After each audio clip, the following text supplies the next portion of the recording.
Hi, David Campanile here, owner of Campanile Law, located in the state of New Jersey. We handle estate planning and probate. Before we jump into today's topic, if you have any questions pertaining to estate planning or probate, contact me at njestateattorney.com. You can send me an email directly at david@campanilelaw.com, or there should be a schedule link above or below for you to schedule on my calendar directly. So today's topic, I actually wanted to break down because in New Jersey we have... there is no estate tax, but there is an inheritance tax, and the inheritance tax is exempt for certain individuals. So I kind of wanted to break down the different tax forms that you would use in the probate process. And the first form that I want to go over with you is known as the New Jersey, it's called Form L-8. This is the affidavit for non-real estate investments.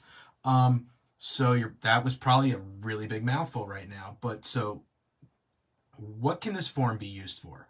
This form can be used for New Jersey bank accounts, stocks held in New Jersey corporations, brokerage accounts, and New Jersey investment bonds.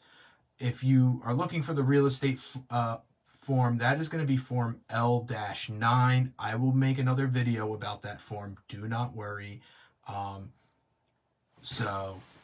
This form can be completed. So this is a self-executing or self-proving document. So this can be done by the executor, the administrator,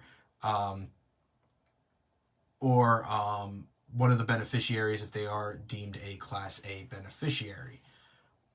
And now you're probably saying, David, what is a Class A beneficiary? Well, a Class A beneficiary is categorized as the surviving spouse, the surviving civil union partner, if the decedent's death was on or after February 19th, 2007, the surviving domestic partner when a decedent's death is on or after July 10th, 2004. You're probably wondering why I'm looking down.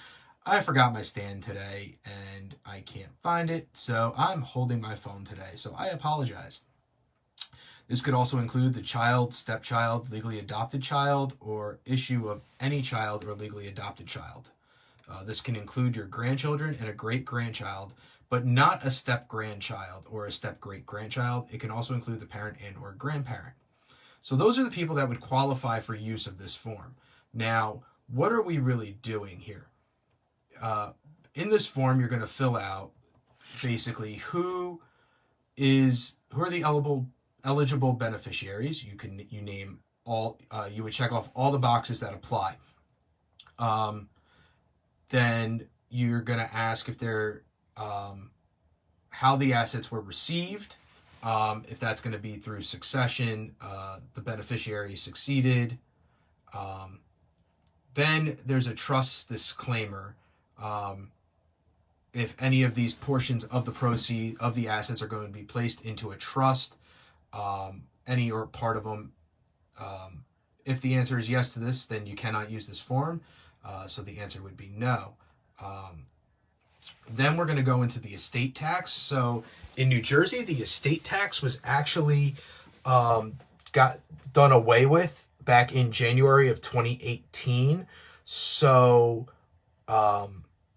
there is no estate tax anymore. But prior to that, the estate tax exemption was $600,000. But this can come back. So just to let you know. And I'm guessing if you're watching this video now, somebody just recently passed. So you would be able to check on section 4. Yes. Then in paragraphs 5 and 6, basically what you're going to do is you're going to list out the property, list out the bank accounts by providing a description of the bank accounts or the assets. You're going to, how are they held or registered? What is the date of death value? So what is the full value of that bank account? Then you're going to list the name of the beneficiary or beneficiaries and their relation to the decedent. And then you're going to sign this. So this is kind of like a self-executing form that you are certifying. And then you're going to submit this form usually to the bank. The L-8 form is usually, oh geez, wow, why can't I remember it? It's been one of those days, people. Will be submitted to the bank. They usually have these on hand. as well. But you could also find the Form L-8 online.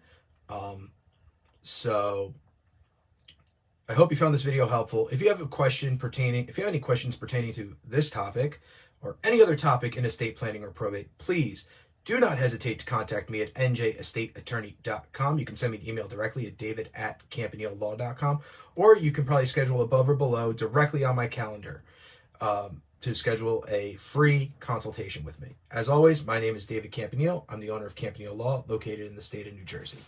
We handle estate planning and probate.